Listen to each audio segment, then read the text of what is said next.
name is Alexis Kennedy. For this PowerPoint, I will be discussing a particular theme, Romanticism. But before we begin, I want you guys to ask yourself, what is Romanticism? Do you think it has to do with love, or passion, or things like eternity? Then as we go along, see if your definition has ultimately changed about Romanticism. So to start off, we're going to talk about what is it? What is Romanticism? So Romanticism is the definition given by the Webster's Dictionary Online, states that it is a style of art and literature, and also it's called that is impractical and unrealistic. So have you ever seen places or even people where there's amounts of love that just don't seem real? For example, the movie The Notebook, or even the book, if you've read it, is about two people who have fallen in love at a young age, but parents don't approve of the guy. The guy sticks around, he leaves and comes back, but the girl's married. Overall, to sum it up, they are madly in love. What I'm trying to get at here is that in the real world, we don't see that kind of love. It's rare. I'm not saying it doesn't exist, but it is rare, and I think that's why the online dictionary gave this definition as part as the Romanticism theme. So actually what I found was pretty interesting is the first definition of Romanticism was produced by a guy, a German man, in 1798 by the name of Friedrich Schlegel.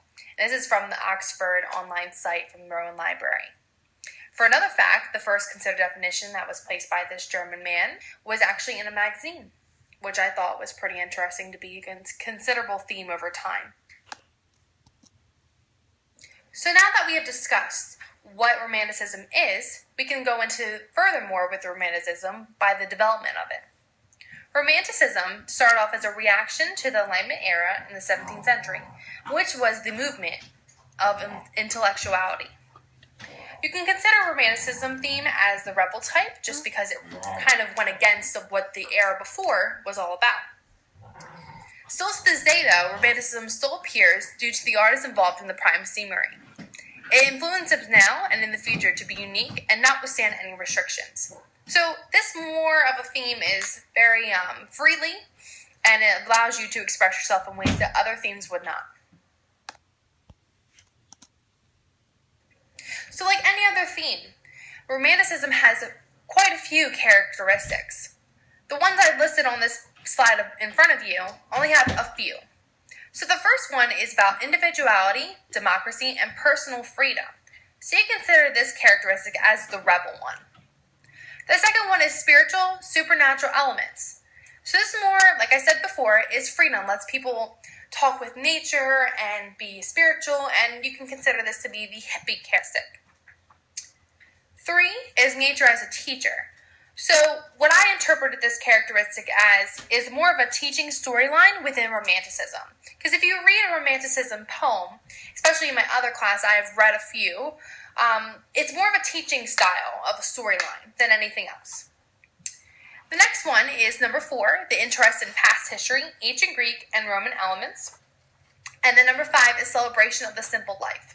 So overall, I feel these characteristics coincide with what I've said before about being simplicity, about being rebelness, about being free like a hippie. It overall has many characteristics, but these are only a few that have pretty much summed up Romanticism.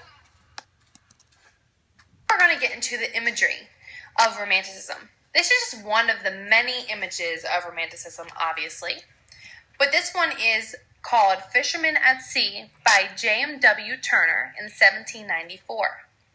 Turner was overall fascinated by how nature has its moods. So when I first observed this image, I was able to see the dark emotions spread out throughout the image. The dark sense of emotion is interrupted by the light in the sky, as you can see.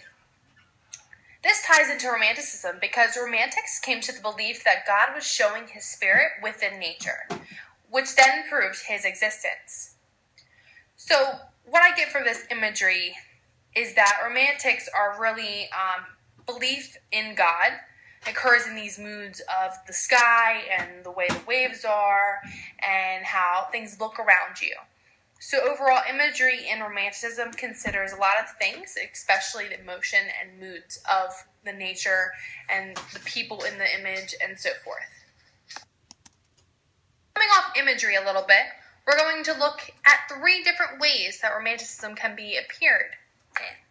The first one we're going to talk about is philosophy and literature. So Romanticism is one of the many themes that are present within philosophy and literature, obviously. Romantics primarily aim for the humanity approach, which contrasts with the others, like the ancient world, that are trying to pursue the naturalistic effect. So to better understand how Romanticism